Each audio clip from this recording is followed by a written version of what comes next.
Hello viewers, তোমরা কেমন আছো? আশা করি তোমরা সকলে ভালো আছো। আজকে আমরা তোমাদের সামনে চলে এসেছি এবিটিএ মাধ্যমিক টেস্ট পেপারের সমাধান নিয়ে। তো দেখো, আজকে আমরা 143 পৃষ্ঠার 14-র 1 থেকে অঙ্কগুলো করার চেষ্টা করব। তো দেখো কি বলেছে। 50 সেমি দীর্ঘ একটি দুমুখ খোলা পাইপের বাইরের ব্যাস 20 সেমি এবং ভিতরের ব্যাস 6 সেমি। পাইপটির সমগ্র তলের ক্ষেত্রফল নির্ণয় করো। তো চলো শুরু করা যাক।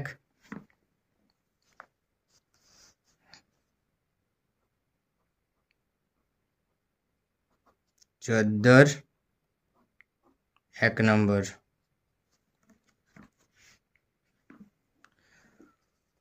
দেখো, পাইপের বাইরের ব্যাস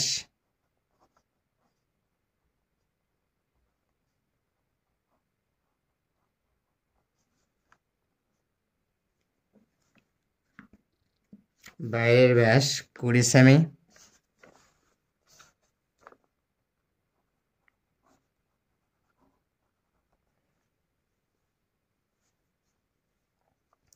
অতএব পাইপের বাইরের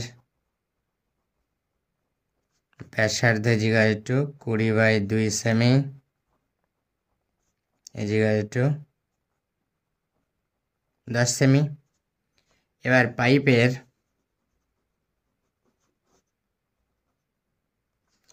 ভিতরের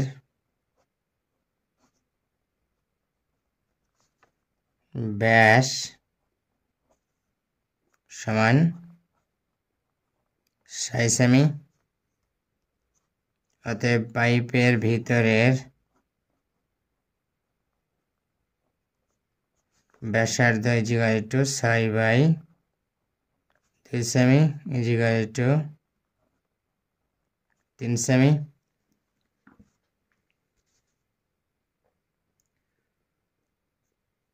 এবার দেখো, আচ্ছা, পাইপের দৈর্ঘ্য দিয়েছে 50 সেমি। আচ্ছা, আমরা লিখে রাখছি পাইপের দৈর্ঘ্য ইজিক্যাল টু 50 সেমি। অতএব পাইপের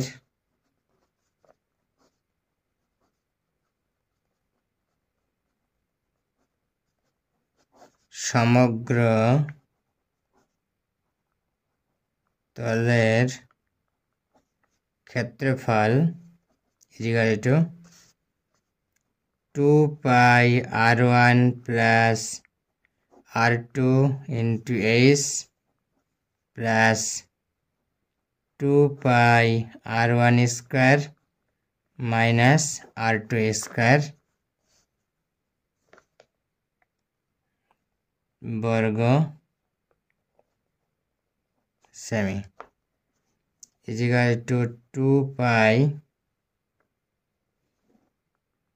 ইন্টু r1 হচ্ছে কত, 10, r2 3 ইন্টু h 50 প্লাস 2π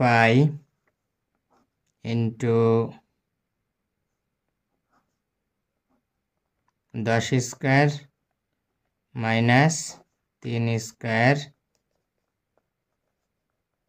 বর্গ সেমি। দেখো, এবার 2π into 13 into 50 plus 2π into 100 minus 9 বর্গ সেমি ইজিক্যাল টু 2π ইন্টু 13 ইন্টু 50 যোগ 2π ইন্টু 91 বর্গ সেমি। এবার 2π ইন্টু 13 কমন নিচ্ছি, তাহলে 50 প্লাস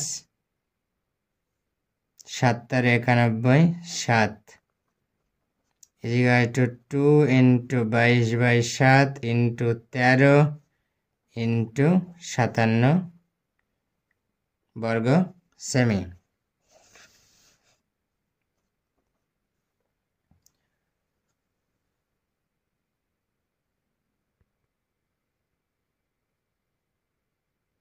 দেখো এইটা গুণ করলে হবে 32,604/7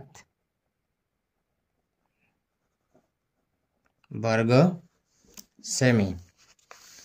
আর এইটাকে পূর্ণ করলে হবে 46 57 পূর্ণ 5/7 বর্গ সেমি। বেশ, এই পর্যন্ত করলে অঙ্কটি হয়ে যাবে। এবার আরও একবার দেখা যাক। দেখো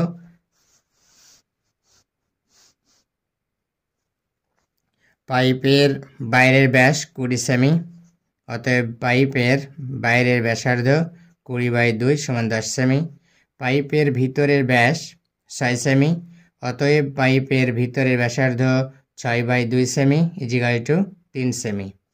এবার পাইপের দৈর্ঘ্য দেওয়া আছে 50 সেমি, অতএব পাইপের সমগ্র তলের ক্ষেত্রফল আমি প্রথমেই সূত্রটা লিখে রেখেছি 2πr1 + r2 × s plus 2πr1² - r2² বর্গ সেমি। এইখানে 2π রেখে দিয়েছি, r1 এর মান 10, r2 3, 10 + 3 × s 50 plus 2π × r1 10, r1² 10² r2 3, r2² 3² বর্গ সেমি = 2π × 13 × 50 প্লাস 2π × 100 - 9 বর্গ সেমি = 2π × 13 + 50 প্লাস 2π × 91 = 2π × 13 কমন নিয়েছি, তাহলে এখানে 50 থাকছে, এখানে 7 তার 91 7 থাকছে = 2 × 22/7 পায়ের মান 22/7 বসিয়ে দিয়েছি ইন্টু 13 ইন্টু 57, উপরে 22 2 13 57 গুণ করে 32,602 হয়েছে, আর নিচে 7 বর্গ সেমি। এই 7 দিয়ে ভাগ করে কি পূর্ণ করা হলো 46 57 পূর্ণ 5/7 বর্গ সেমি। এবার দেখো 14 2 অঙ্কটি কি বলেছে। 4.2 সেমি দৈর্ঘ্যের ধার বিশিষ্ট একটি নিরেট কাঠের ঘনক থেকে সব থেকে কম কাঠ নষ্ট করে যে নিরেট লম্ববৃত্তাকার শঙ্কু পাওয়া যাবে তার আয়তন নির্ণয় করো।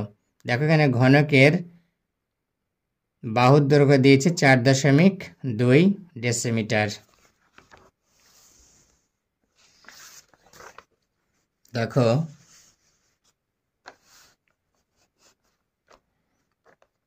চোদ্দোর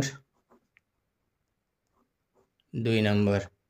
আমি প্রথমে একটি ছবি এঁকে নিই। দেখো ঘনকের ছবি।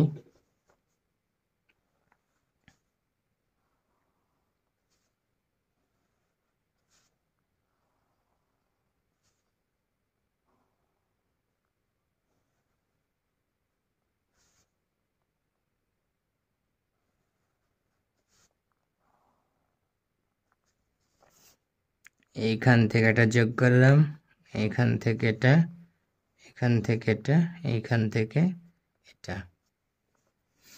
এবার একটি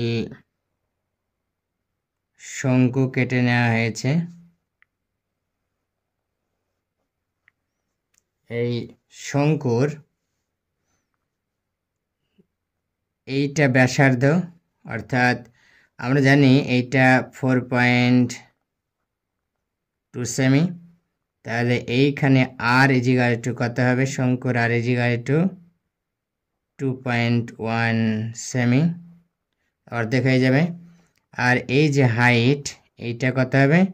এইটা কিন্তু 4 পয়েন্ট, সরি এটা ডেসিমিটার আছে,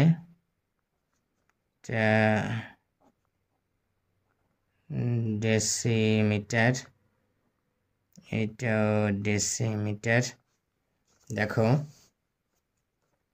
এইবার আমরা এখানে লিখব যে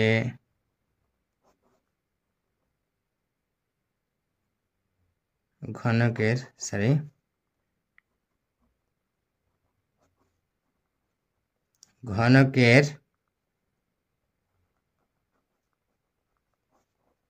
বাহুর দৈর্ঘ্য সমান 4.2 ডেসিমিটার।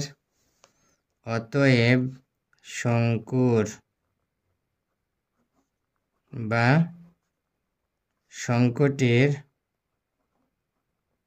ভূমির ব্যাসার্ধ সমান 4.2/2 ডেসিমিটার সমান 2.1 ডেসিমিটার। আর অতএব শঙ্কুটির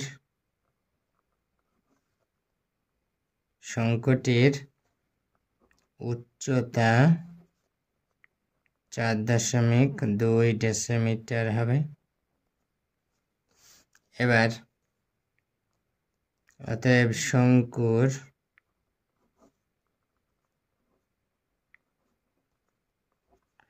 আয়তন ইজিক্যাল টু কত হবে? 1/3 পাই মানে 22/7 আর স্কোয়ার মানে 2.1 এর হোল স্কোয়ার ইন্টু এইচ মানে 4.2 ঘন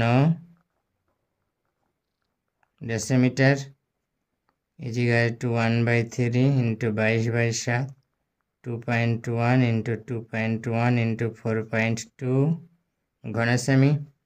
3 দিয়ে কাটলে 0.7, 7 দিয়ে কাটলে 0.3 ইজিক্যাল টু 22 ইন্টু 0.21, 3 সাথে 21, 0.21 ইন্টু 4.2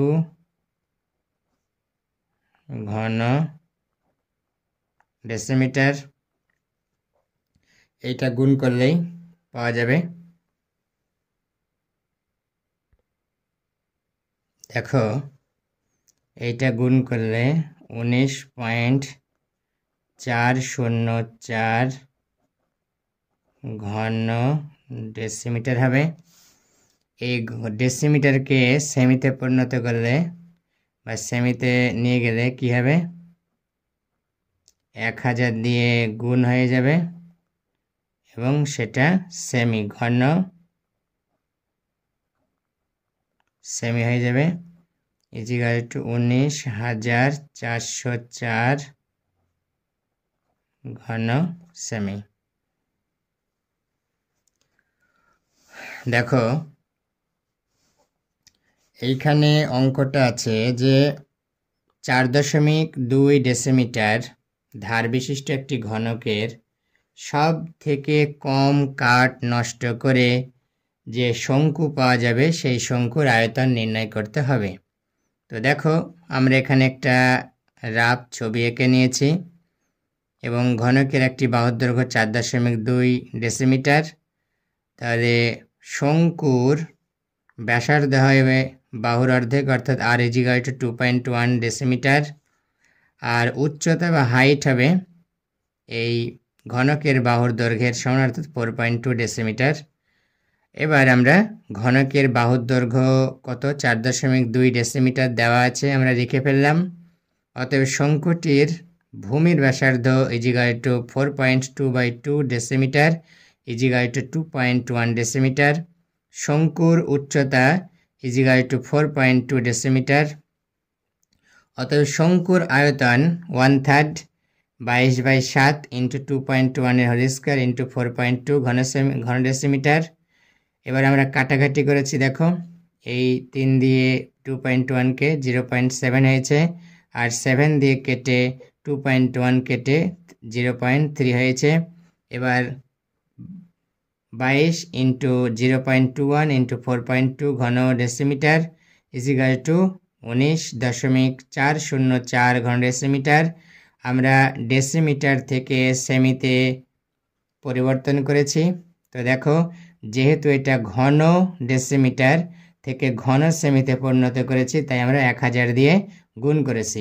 যদি শুধু ডেসিমিটার থেকে সেমিতে কনভার্ট করতাম বা নিয়ে যেতাম, তাহলে কিন্তু সেখানে 10 দিয়ে গুণ হতো। যেহেতু ঘন অর্থাৎ 3টে দৈর্ঘ্য প্রস্থ উচ্চতা আছে বলেই 1000 10 ইন্টু 10 ইন্টু 10 1000 ঘন সেমি হয়েছে, বা 1000 দিয়ে গুণ করেছি ইজিক্যাল টু 19,404 ঘন সেমি। এই পর্যন্ত করলেই 14 2 অঙ্কটি করা হয়ে যাবে।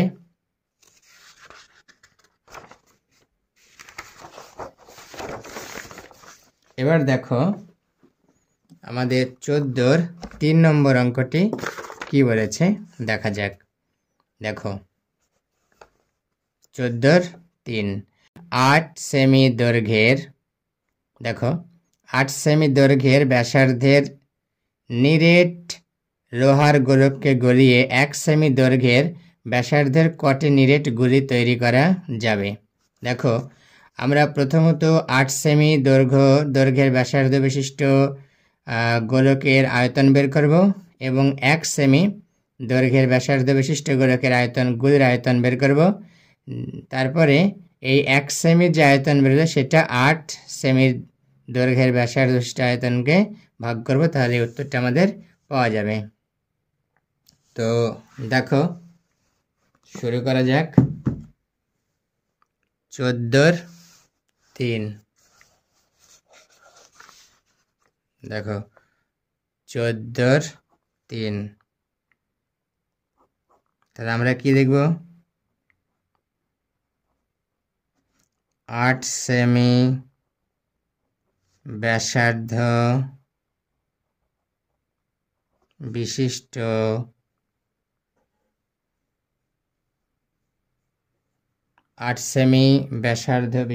কি দেওয়া আছে? দেখো দেওয়া আছে লোহার গোলক। তাহলে 8 সেমি ব্যাসার্ধ বিশিষ্ট লোহার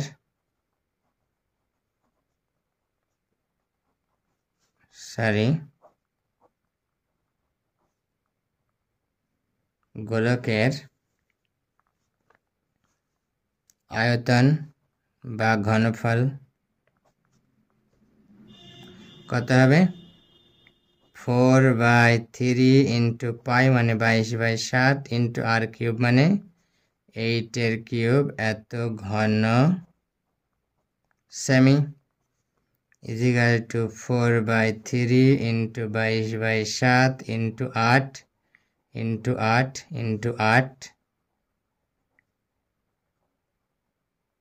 ঘন সেমি। এটা আমরা গুণ করব না, এইরকমই রেখে দেব।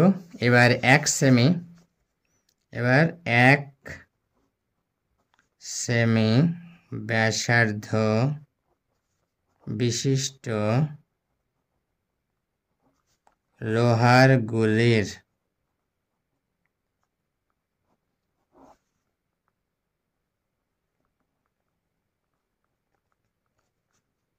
আয়তন ইজিক্যাল টু 4/3 ইন্টু পাই মানে 22/7 ইন্টু 1 কিউব ঘন সেমি ইজিক্যাল টু 4/3 ইন্টু 22/7 ঘন সেমি। 1 কিউব 1 হয়, তাই লেখার দরকার নেই। তাহলে আমরা কি লিখব? অতএব লোহার গুলির সংখ্যা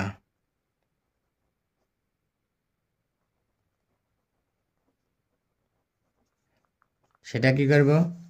এই যে 8 সেমি ব্যাসার্ধ বিশিষ্ট লোহার গোলকের আয়তনকে 1 সেমি ব্যাসার্ধ বিশিষ্ট লোহার গুলির আয়তন দিয়ে ভাগ করব, তাহলে গুলির সংখ্যা পাওয়া যাবে। তো দেখো 4/3 into 22/7 into 8 into 8 into 8 by 4/3 into 22/7 এতটি। 4/3 কাটলো, 22/7 22/7 কাটলো, 28 64, 64কে 8 দিয়ে যদি রাফে গুণ করা যায় তাহলে 4 8 32 2, হাতে থেকে 3, 6 8 48 3 51, 512। তো 512টি। আর দেখো কি বলেছে, কটি নিরেট গুলি তৈরি করা যাবে। তাহলে অতএব কি দেখব, অতএব 512টি নিরেট